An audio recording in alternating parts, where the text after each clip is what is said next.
Alléluia, nous sommes contents d'être dans la maison du Seigneur.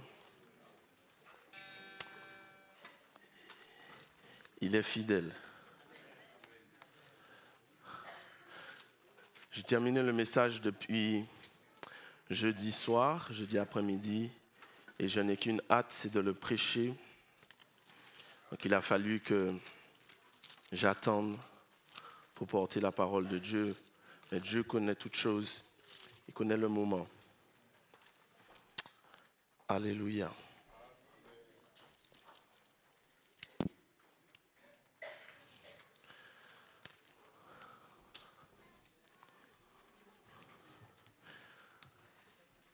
C'est le jour le plus important de toute l'humanité, pour toute l'humanité.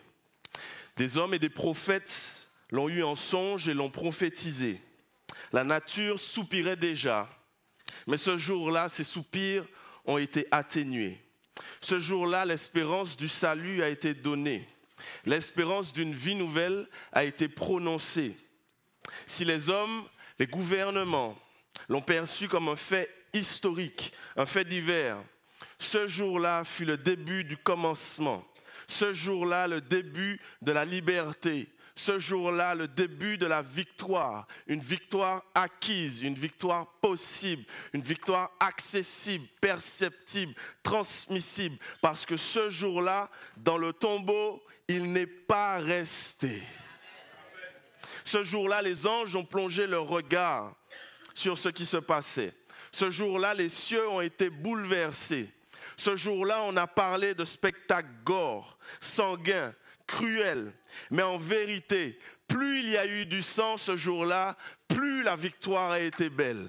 En vérité, c'était un spectacle non pas pour celui que l'on croyait en spectacle, mais pour les principautés, les dominations et les autorités sataniques. Ce jour-là, non pas pour l'homme à la croix était en spectacle, mais Satan et ses démons étaient en spectacle. Ce jour-là, la victoire a été scellée. Toute notre foi est basée sur ce jour-là. Tout notre salut repose sur ce jour-là. Toute notre espérance est fondée sur ce jour-là. On parle de jour de l'Éternel, mais on parle de jour du salut pour tous les hommes. L'humanité ne sait pas à quel point ce jour-là, le monde spirituel a basculé. L'humanité ne sait pas à quel point ce jour-là, toute la saleté de l'homme a été rachetée. Ce jour-là est un jour sanglant à la croix. Mais ce jour-là rachète notre dignité. Ce jour-là, nos iniquités ont été lavées. Ce jour-là, notre liberté a été donnée. Ce jour-là, c'est ce jour où Jésus-Christ est ressuscité. Alléluia! C'est le jour le plus important de tout l'univers, pour tout l'univers. Si la venue de Christ sur terre est importante, elle n'a d'importance uniquement parce que Christ mourra et ressuscitera ce jour-là. Le jour de la Pâque, voilà le jour à célébrer. Voilà le jour à commémorer. Voilà le jour à festoyer. Jésus-Christ ressuscité. Est-ce que tu peux te mettre debout et pendant 2-3 petites secondes donner gloire à Dieu le Père parce que Jésus-Christ est ressuscité. Donne gloire. Alléluia. Donne gloire, donne gloire, donne gloire. Alléluia.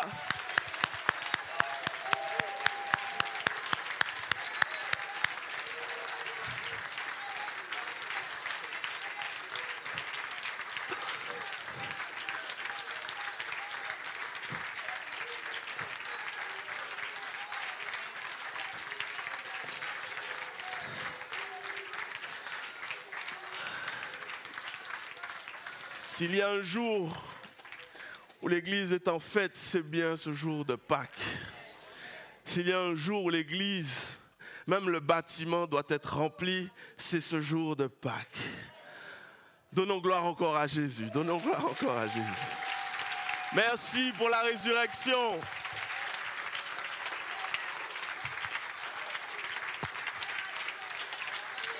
Alléluia. Vous pouvez vous asseoir dans la présence de notre Seigneur. Ok.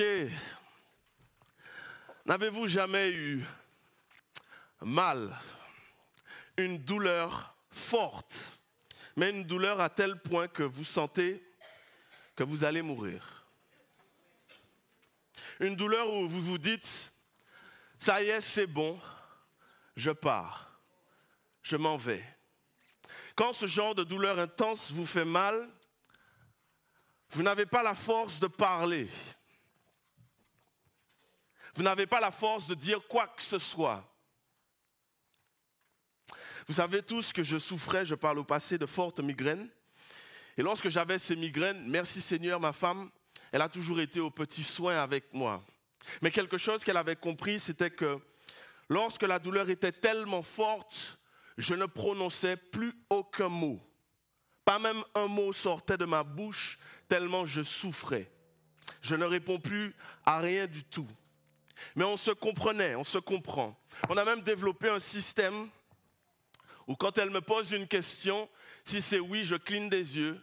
Si c'est non, je la regarde même pas. Même pas un regard. Tellement la douleur est forte. Tellement c'est fort que je ne peux pas parler. Ce matin, je sais que c'est la Pâque, la commémoration de notre Seigneur, de la résurrection de notre Seigneur. Mais on ne va pas s'arrêter à la Pâque, on va aller juste un peu avant, quelques jours avant, les jours où la douleur de notre Seigneur était à son paroxysme. La souffrance était à son paroxysme. Alors que Christ était sur la croix en train de souffrir, lui, il a trouvé la force pour parler.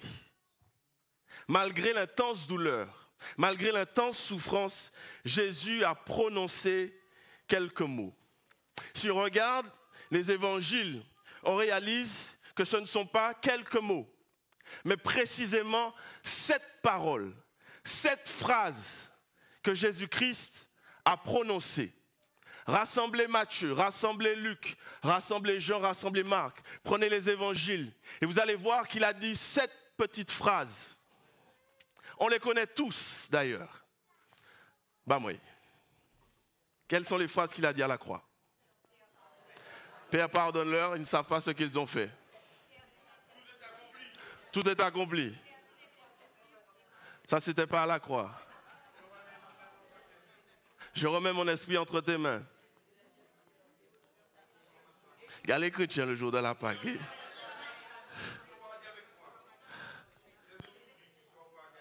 Aujourd'hui, tu seras au paradis avec moi.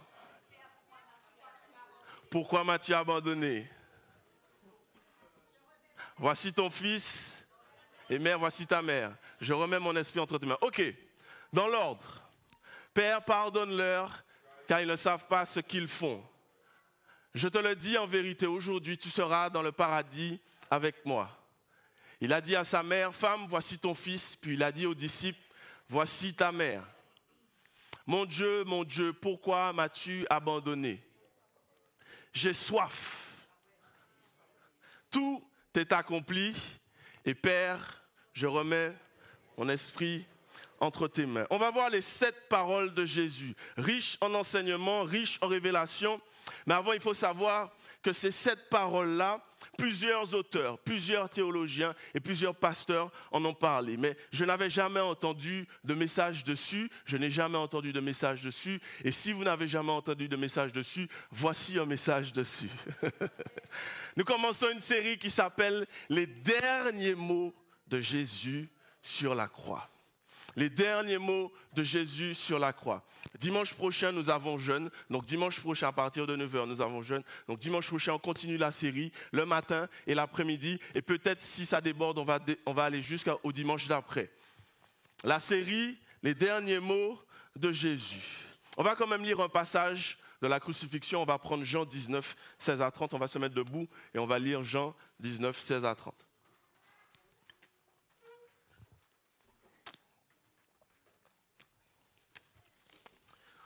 Quand vous avez trouvé, dites Amen.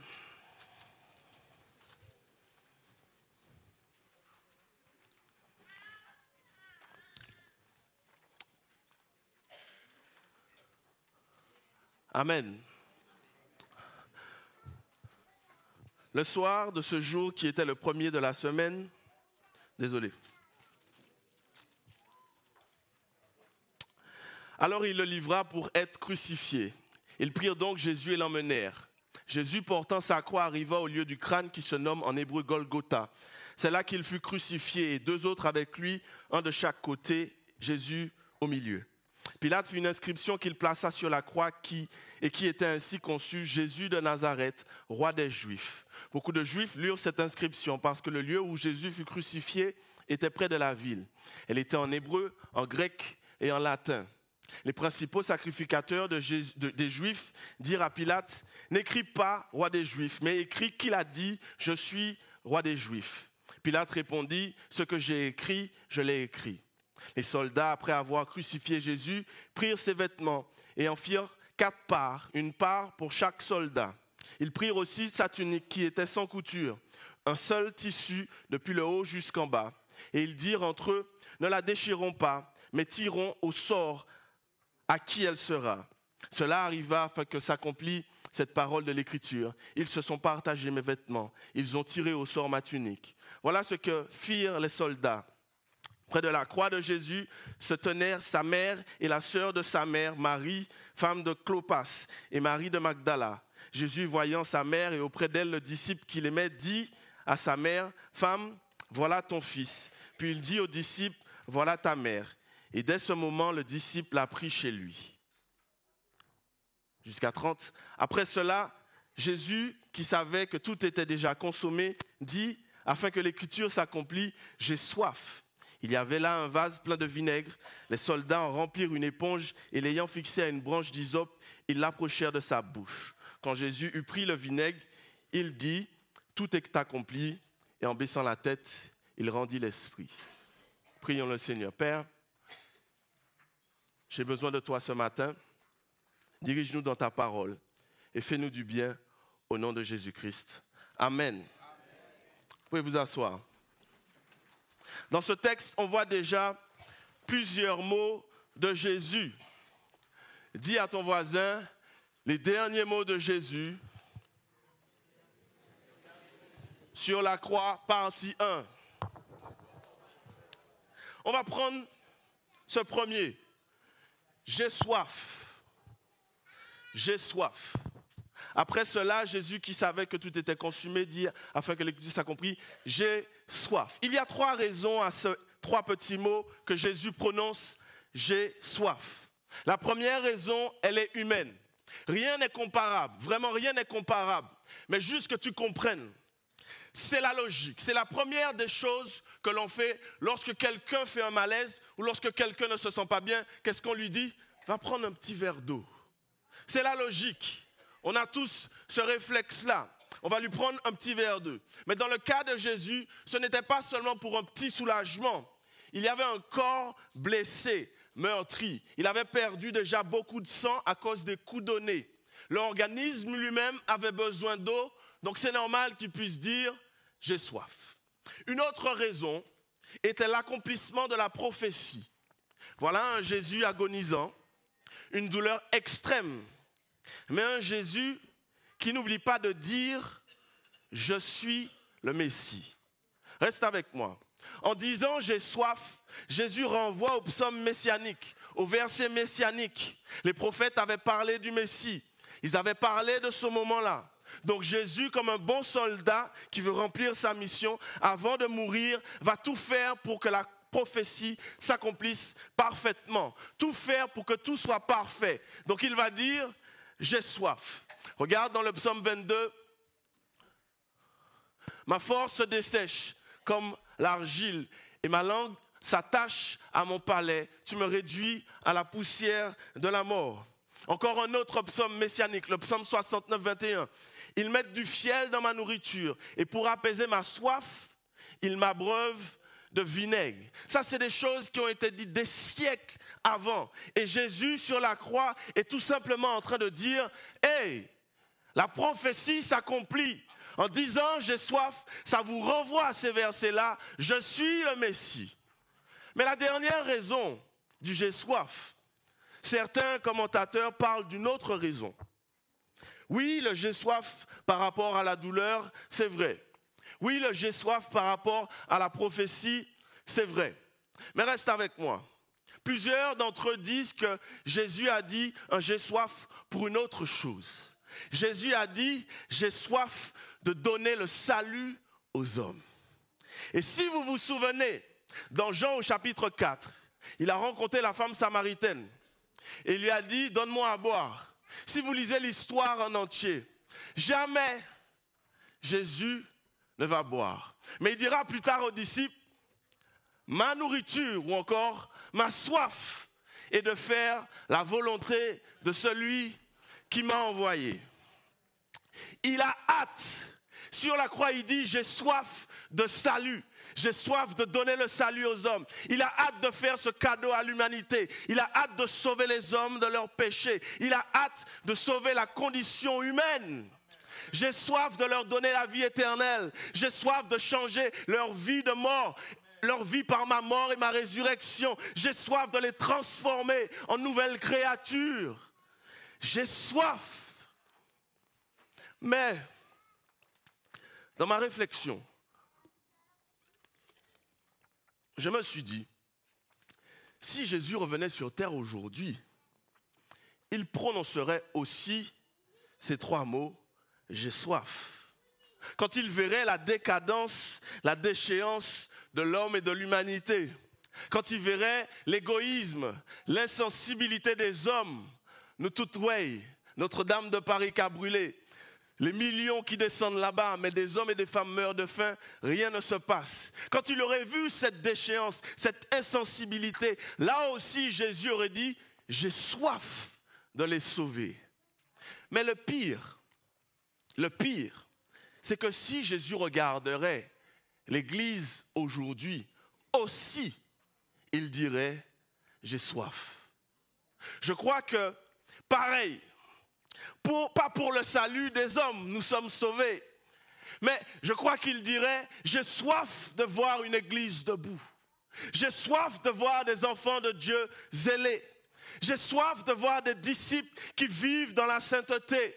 J'ai soif de voir des disciples qui cherchent mes commandements et non pas qui cherchent des excuses. Il aurait dit, même pour l'église, j'ai soif. J'ai soif de voir des hommes et des femmes sérieux pour les affaires du royaume, pour les affaires de l'église. J'ai soif de voir des hommes et des femmes qui se battent pour prier, qui se battent pour jeûner. Il aurait dit, j'ai soif de voir des gens qui se donnent pour les autres. J'ai soif de voir des hommes et des femmes qui ne regardent pas à eux, mais qui cherchent l'intérêt des autres. Il aurait dit, j'ai soif de voir des gens qui n'ont pas peur de remontrer le truc de leur manche pour travailler pour le Seigneur. Il aurait dit à l'église aussi, j'ai soif. Mais non, aujourd'hui dans nos églises, je le disais aussi au JCBN, on a des chrétiens qui aiment les choses qui les arrangent.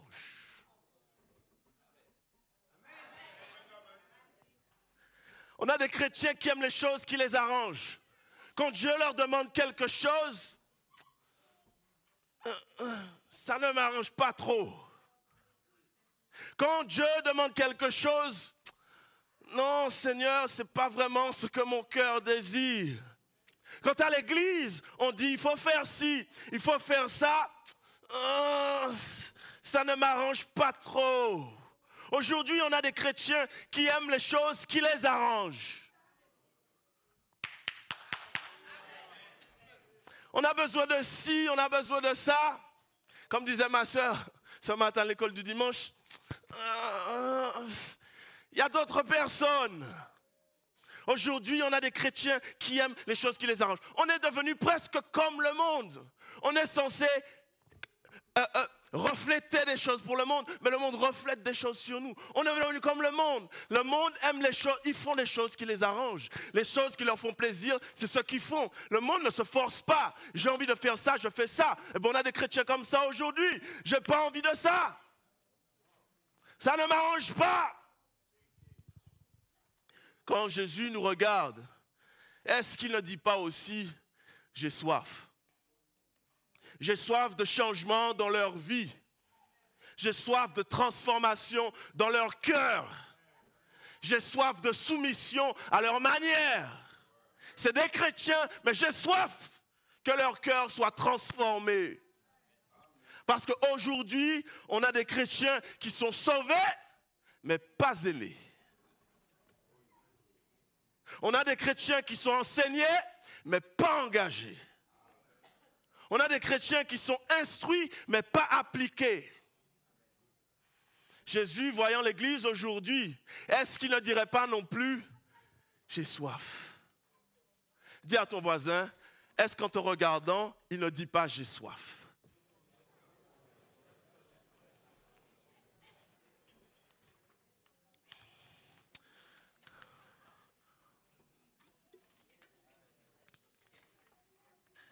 Ne fais pas l'œuvre de la croix, s'arrêter au baptême. Va plus loin que ça.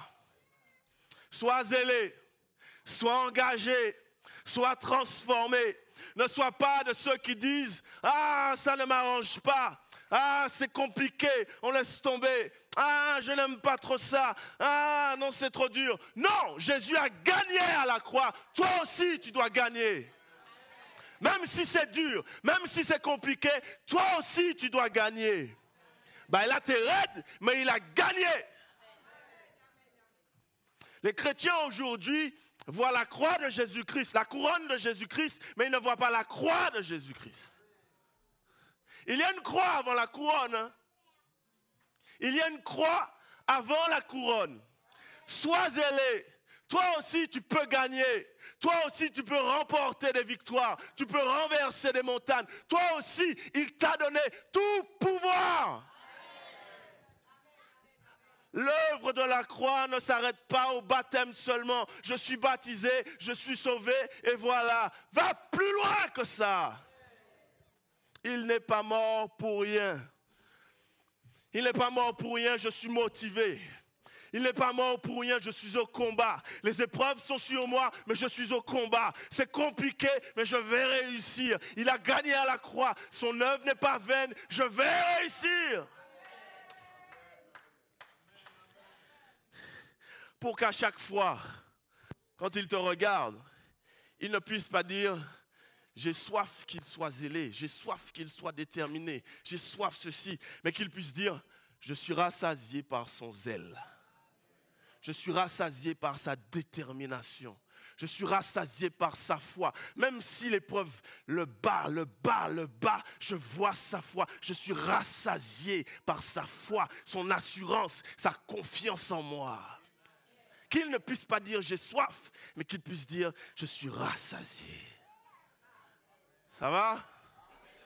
Deuxièmement, pourquoi m'as-tu abandonné? Là, on va prendre Matthieu. On va prendre Matthieu 27, 45 à 47. Depuis la 6e heure jusqu'à la 9e heure, il y a eu des ténèbres sur toute la terre. Et vers la 9e heure, Jésus s'écria d'une voix forte, « Eli, Eli, lama sabachthani » c'est-à-dire « Mon Dieu, pourquoi m'as-tu abandonné » Quelques-uns de ceux qui étaient là l'ayant entendu dire « Il appelle Eli ». La crucifixion était l'une des peines les plus dures à l'époque, si ce n'était pas la plus dure.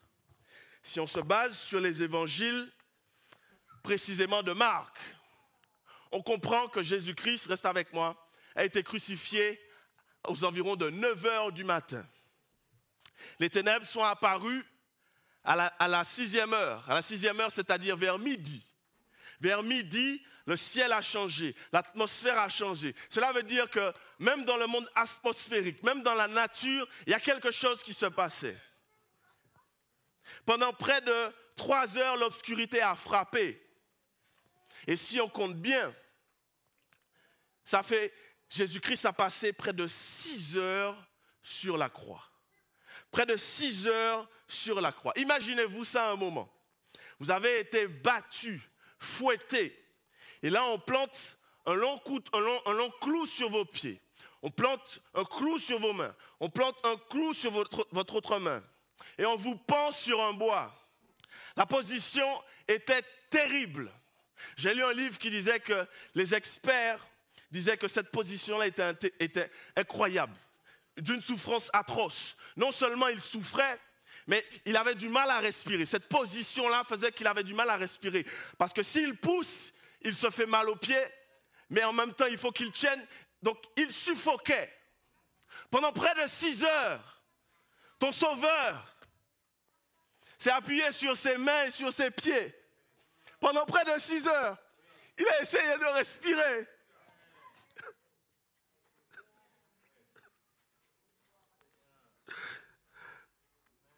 Six heures de souffrance, 6 heures d'agonie. Et voilà d'un coup, il dit Élie, Élie, lama sabachthani.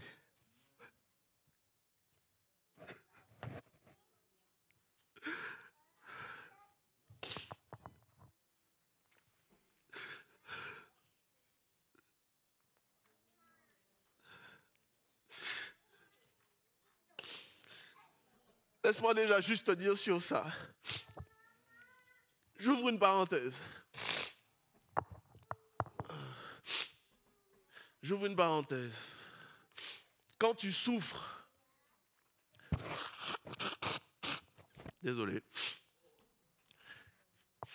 Quand tu souffres, la majorité des gens ne te comprend pas. La majorité des gens te jugent. Tu sais pourquoi? Parce que la souffrance, ça fait peur. La souffrance repousse. Quelqu'un qui souffre, on n'essaie pas de le comprendre. On préfère le juger plutôt que de le comprendre. Il a dit Élie, Élie lama sabachthani. Il ne comprenait pas. Mais juste sur ça là, je veux te dire que quand quelqu'un souffre, la majorité des gens ne le comprennent pas. Mais malheureusement, la majorité juge. Dis à ton voisin, avant de juger, essaie de comprendre. Avant de juger, essaie de comprendre. Je ne te dis pas d'être d'accord avec la raison de sa souffrance ou quoi que ce soit, mais avant de juger, essaie de comprendre. Ils n'ont pas compris ce que Jésus a dit. Bref, je referme la parenthèse. Ils n'ont pas compris ce que Jésus a dit, mais heureusement, certains ont compris. Ça voulait dire, mon Dieu, pourquoi m'as-tu abandonné? Et là, voilà un énième débat théologique. Est-ce que Dieu le Père a véritablement abandonné son Fils sur la croix? Certains disent oui. Certains théologiens disent oui. Certains disent non. Mais je vais vous dire ce que moi je pense. Pendant des années, j'ai défendu et j'ai même prêché que Jésus, à ce moment précis sur la croix, où il a dit ça au Père, pendant des années, oui, j'ai dit oui, effectivement, il est abandonné par son Père. Pourquoi? Parce que la Bible nous dit, celui qui n'a point connu de péché, il l'a fait devenir péché pour nous. Devenir péché pour nous. Dieu le Père étant un Dieu saint, un Dieu 3 fois saint, ne peut pas rester là où il y a péché. Et à ce moment précis où Jésus a dit ça, il porte l'humanité, le péché de l'humanité tout entière. Des fois on dit ça, mais on ne réalise pas vraiment. On ne met pas le doigt dessus vraiment. Mais on va essayer de mettre le doigt dessus ce matin. Prends d'abord ton cas. Retourne à la dernière fois où tu as péché. J'espère que c'est bien loin. Retourne à la dernière fois où tu as péché. Est-ce que tu te souviens du poids que tu avais sur toi? Le malaise, le mal-être que tu avais sur toi. Le Saint-Esprit t'a fait te sentir lourd. C'est le poids du péché. Béni soit l'Éternel, tu as demandé pardon à Dieu. Mais garde ce point-là en tête, cette sensation-là en tête. Multiplie-la par toutes les fois où dans le passé, tu as péché. C'est encore plus lourd. Mais reste avec moi. Ne sois pas choqué. Multiplie-la à les fois éventuelles, je dis éventuelles, je ne prophétise pas que tu vas pécher, mais les fois éventuelles où demain matin, dans le futur, tu vas pécher. Eh bien, il a porté aussi les péchés futurs. Donc multiplie ça Ajoute ce poids sur ton âme, sur ta conscience. Mais on va plus loin que ça. Nous sommes environ 7 milliards d'hommes sur Terre. Donc multiplie ce poids-là par 7 milliards d'hommes. Mais on va plus loin. Je suis allé sur Internet, j'ai cherché combien d'hommes il y a eu sur Terre depuis jusqu'à maintenant. Et certains scientifiques disent que sur la Terre, ils se sont arrêtés jusqu'à 8000 ans avant Jésus-Christ. Ils ont commencé jusqu'à 8000 ans avant Jésus-Christ. On compte environ près de 108 milliards d'hommes. Donc multiplie ce poids-là par 108 milliards de fois. Il est sur la croix. Et il porte ça. La parole dit, mais il était blessé pour nos péchés, brisé pour nos iniquités. Le châtiment qui nous donne la paix est tombé sur lui. Le poids est tombé sur lui. Imagine le poids qui a pesé sur Jésus. Pas seulement un mensonge, des milliards de mensonges, des milliards de méchanceté, des milliards, on ne va pas dire des milliards, des millions de meurtres, des milliards de vols, des millions de viols, toutes sortes de choses dégueulasses, des milliards d'actions kémoisiques, toutes sortes de choses, des millions. Il a porté. Seul Jésus, l'homme Dieu, pouvait porter nos péchés. Donc est-ce que tu vois la lourdeur sur la croix? Dieu le Père étant 3 fois saint, ça c'était ma pensée avant. Il ne pouvait pas rester là. Ça sentait trop le péché. Mais ma théologie a changé. Pour 2 raisons. La première, Eli, Eli, Shabachthani était tout simplement le début du psaume qu'on a vu tout à l'heure. Un psaume que Jésus voulait réciter. Précisément le psaume 22, vous allez le lire à la maison. Le premier des versets de ce psaume, il dit « Mon Dieu, pourquoi m'as-tu abandonné ?» Mais pourquoi ce psaume? Parce que ce psaume était prophétique, messianique. Dans ce psaume des siècles avant, David va raconter plusieurs choses qui se sont passées là. Le verset 8 du psaume 22, dans la version parole de vie, il est dit « Tous ceux qui me voient se moquent de moi. Ils font des grimaces. Ils secouent la tête en disant « Il a fait confiance au Seigneur. Si le Seigneur l'aime, il n'a qu'à le délivrer et le sauver. » Ça ressemble à « Mais si tu es Dieu, sauve-toi toi-même. » Ce n'est pas fini. Ce psaume va parler des soldats qui vont tirer au sort sa tunique. Le verset 22 dit « Ils se partagent mes vêtements. Ils tirent au sort ma tunique. » Le verset 17 va parler de la crucifixion. Et on dit que la crucifixion est arrivée des siècles après. Mais David va déjà prophétiser. Il va dire, car des chiens m'environnent, une bande de céréales rôde autour de moi. Ils m'ont percé les mains et les pieds. Jésus était en train de leur dire, hey mes amis, souvenez-vous du psaume 22. Nous sommes en train de vivre la prophétie. Jésus est en train de leur dire, mes amis, c'est bien moi, c'est normal, je suis le Messie. Les moqueries, c'était écrit.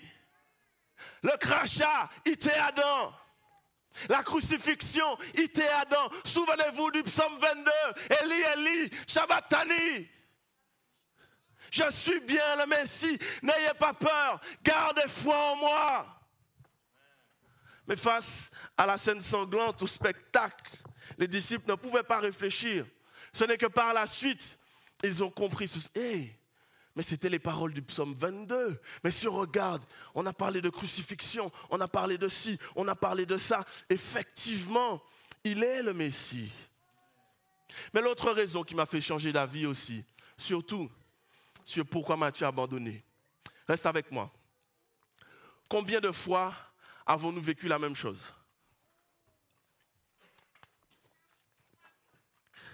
Ou plutôt, combien de fois avons-nous dit à Dieu, pourquoi tu m'as abandonné?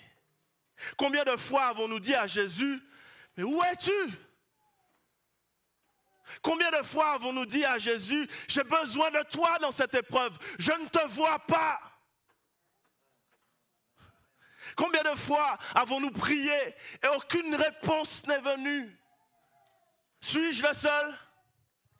Combien de fois avons-nous dit à Dieu, mais c'est compliqué, c'est difficile, je ne te vois pas, je ne te ressens pas.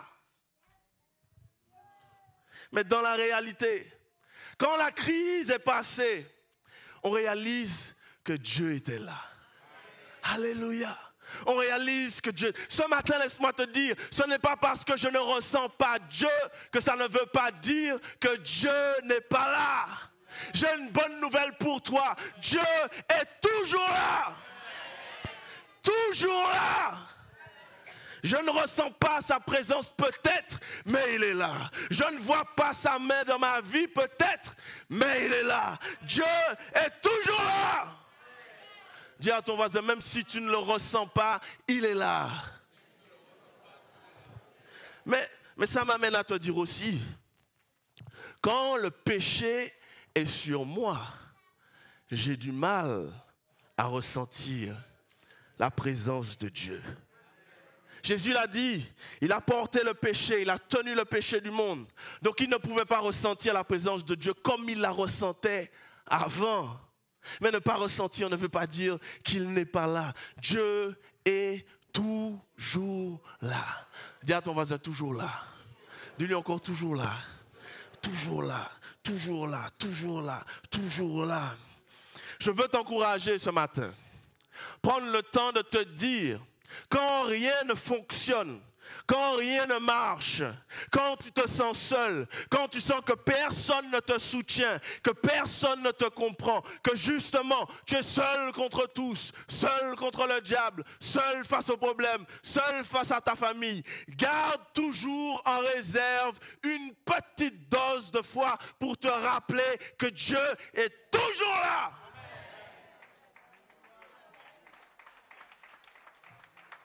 Je dis ce matin à quelqu'un, je suis là. Dans tous tes problèmes, garde une réserve de foi. Bagaille la raide, mais je suis là. Bagaille la compliquée, mais je suis là. Tu n'as pas la force de prier, mais je suis là. Tu n'as pas la force de chanter, mais je suis là. Mets ta confiance en Dieu parce que Dieu est là. Satan sort de là parce que Dieu est là. Il n'abandonne jamais ses enfants. Jamais ses enfants. Jamais, jamais, jamais, jamais. Et en fait, quand on regarde cette phrase, mon Dieu, pourquoi m'as-tu abandonné? Dans nos problèmes, dans nos crises, est-ce que ce n'est pas plutôt Dieu qui nous dit, mon fils, ma fille, pourquoi m'as-tu abandonné? Pourquoi penses-tu que je ne suis pas là? Pourquoi penses-tu que je t'ai oublié? Ne crois-tu pas que je suis au contrôle? Ne crois-tu pas que je maîtrise ta crise? Ne crois-tu pas que je prépare ta bénédiction? Mon fils, je ne t'abandonne jamais. Je suis fidèle. Quand bien même toi, tu es infidèle, moi, je suis fidèle. Fidèle est mon nom. Toi, dans l'affaire, pourquoi m'as-tu abandonné? Combien d'expériences avons-nous eues comme ça? Et à la fin de l'épreuve, on demande à Dieu, pardon, pardon, pardon Seigneur. Et on était même dans l'optique, on croyait que Dieu nous avait punis. On croyait que Dieu nous avait mis de côté. Et on dit, pardon Seigneur, pardon, pardon, pardon, tu étais là. Pardon, heureusement que tu étais là. Laisse-moi te dire, Dieu c'est le plus grand préparateur de bénédiction. Quand il prépare une bénédiction, ou peut faire ça au lait, je suis en train de préparer. Ou qu'à crier, je suis en train de préparer. Je suis en train de préparer. Ou peut jeûner, ou peut casser, je suis en train de préparer. Dis à ton voisin, il est en train de préparer. Jésus ne s'est jamais senti abandonné. Jésus ne s'est jamais senti abandonné. Dans la lecture de ce matin, je crois, notre sœur, je lisais ça encore ce matin. Jésus a dit, le berger sera frappé, les disciples seront dispersés. Mais moi, je resterai seul, mais je ne suis pas seul. parce que le Père est avec moi. Mais il va dire encore plus tard, je remets mon esprit entre tes mains. Comment tu peux remettre ton esprit à quelqu'un qui t'a abandonné? Jésus ne s'est jamais senti abandonné. Il savait que son Père était là. Je ne sais pas quel cataclysme que tu vis, mais c'est Dieu, c'est Jésus qui te retourne la question. Pourquoi toi, mon fils, ma fille, pourquoi toi tu m'as abandonné? Pourquoi tu as cessé de croire en mes promesses? Je suis l'Éternel ton Dieu. Personne ne peut me ravir dans mes mains, sinon toi.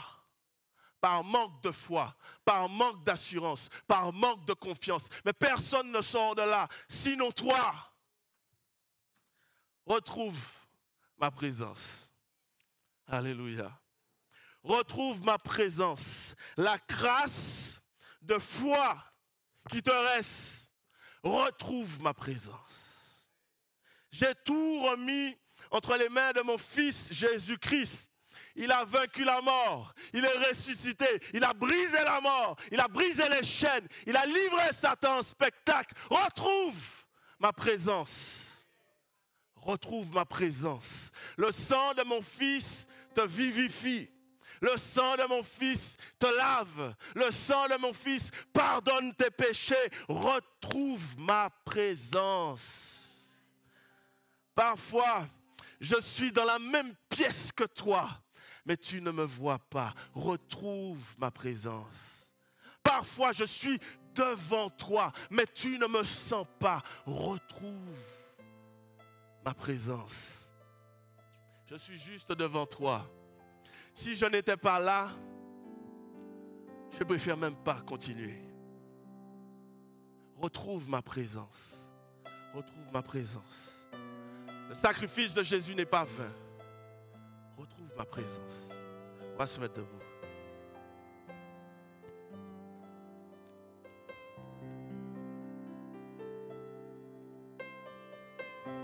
Ferme les yeux ce matin, rapidement.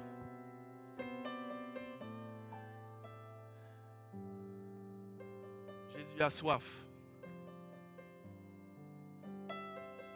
Soif de te transformer. Soif de te changer. Il serait là, il aurait dit, j'ai soif. J'ai soif de voir le changement. J'ai soif de voir ton cœur transformé. J'ai soif. Mais Jésus te dit aussi, pourquoi? Pourquoi m'as-tu abandonné? Pourquoi as-tu cessé de croire que je suis Dieu? Pourquoi as-tu cessé de croire que je ne peux pas faire? Aujourd'hui, c'est la commémoration de la résurrection de mon Fils. Il y a de la puissance disponible. La résurrection veut dire que ce qui est mort, Dieu le Père le ressuscite. Ton espérance était morte. Ce matin, ressuscite-la. Ta foi aux promesses de Dieu était morte. Ressuscite ça. La puissance de la résurrection part de ça. C'est mort, c'est niet. Il n'y a plus d'espoir. Mais Dieu le Père ressuscite. Ce matin, je veux que tu fasses deux choses. On garde les yeux fermés. La première des choses, dans ton caractère, dans ton cœur, il y a peut-être des choses qui sont mortes. C'est-à-dire, si tu es impatient, c'est que tu es mort. Si tu es envieux, c'est que tu es mort. Si tu as des vices, c'est que tu es mort. Et ce matin, je veux ressusciter ça. Si tu étais impatient, il veut te donner la patience. Si tu étais dans le péché, il veut te donner sa sainteté. La puissance de la résurrection. Mais la deuxième chose que je veux que tu fasses, et ça retient bien aujourd'hui, je veux que tu mettes le point sur une situation impossible. Impossible. Impossible pour les hommes. Mets ton doigt dessus. Et exige la puissance de la résurrection. Cette année,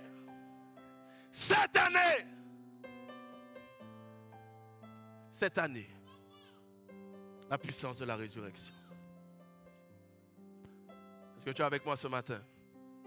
Juste lève les mains, on va prier. Père éternel, nous te demandons pardon.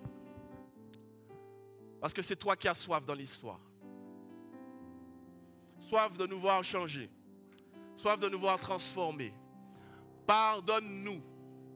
Pardonne-moi quand tu n'es pas rassasié de me voir. Ce matin aussi, je viens te demander pardon parce que j'ai cru que tu m'avais abandonné. J'ai cru que tu m'avais laissé. Pardonne-moi. Mais avec la puissance de la résurrection, ce matin, ce qui est mort en moi est ressuscité. L'impatience devient patience. La tristesse devient joie. La maladie devient guérison. Ce matin, au nom de Jésus, moi aussi je ressuscite. Ce matin, au nom de Jésus, moi aussi je suis transformé. Et cette chose impossible, par la foi, cette année, je verrai ta gloire. Ce qui est mort, tu le ressuscites. Gloire à toi, dans le nom de Jésus-Christ. Amen. Applaudis le Seigneur.